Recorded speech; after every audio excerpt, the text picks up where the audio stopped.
François fait la une du journal télévisé. La nuit précédente, il a été pris en chasse sur l'autoroute.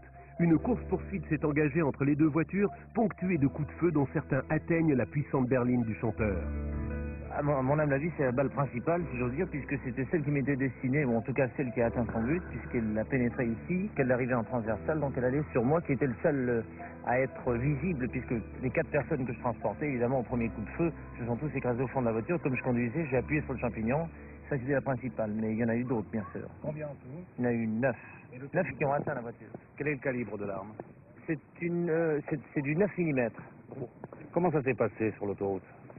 Bon, comme ça se passe souvent, une voiture qui arrive peut-être un peu plus vite que d'habitude ou un petit peu plus folle que les autres et qui double à gauche, qui double à droite, qui passe entre les voitures, slalom, plein phare. Alors je voyais toutes les autres voitures qui refusaient des pleins phares derrière pour lui dire de se calmer.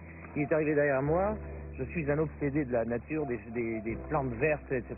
J'avais des plantes vertes dans mon coffre, donc dans ma tête, je ne voulais pas accélérer au-delà d'une vitesse normale pour pas esquinter les plantes vertes. Ça partait bêtement de cette idée.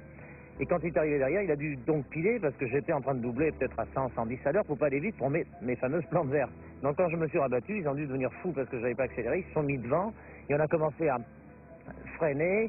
Alors comme il a ralenti, je lui ai repassé devant, puis après il est repassé devant et ainsi de suite. Donc nous sommes énervés ensemble, mais lui beaucoup plus que moi. Quelques semaines plus tard, les auteurs des coups de feu sont retrouvés. Fichés au grand banditisme, ceux-ci n'avaient tout simplement pas supporté d'être doublés sur l'autoroute.